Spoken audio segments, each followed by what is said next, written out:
Le secrétaire général du ministère de la Santé, M. Mohamed Ali Ahmed, a procédé au lancement de la formation des prestataires de soins sur les protocoles de prise en charge du diabète, de l'hypertension artérielle, organisé par la direction des programmes de santé prioritaires à travers le programme national de lutte contre les maladies non transmissibles avec l'appui technique de l'OMS.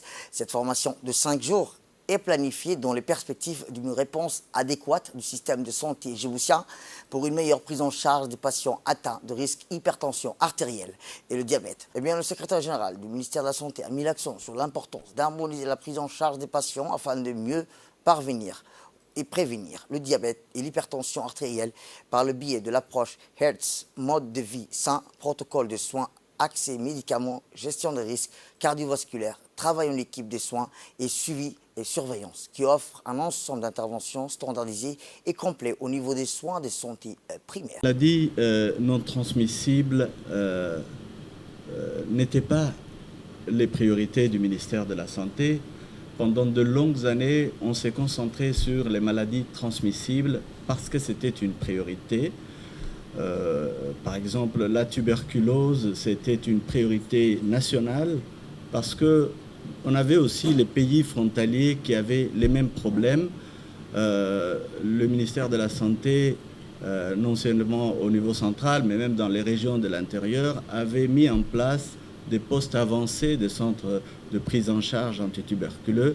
C'était une priorité. Aujourd'hui, d'autres priorités se font apparaître. Les maladies non transmissibles font des dégâts, font des ravages, que ce soit l'hypertension artérielle, les maladies cardiovasculaires, le diabète et encore le cancer fait des dégâts. On sait que dans chaque famille, on a quand même des personnes qui sont touchées par ces maladies et la prise en charge est très lourde aussi, que ce soit pour les hôpitaux, que ce soit pour les familles. Quand on a un malade cancéreux qui est diagnostiqué et on dit à la famille, écoutez, on ne peut rien faire, vous l'amenez chez vous et on le voit tranquillement partir, ça fait vraiment mal, ça touche tout le monde. Ça touche les personnes, ça touche les individus, mais ça touche aussi l'économie du pays.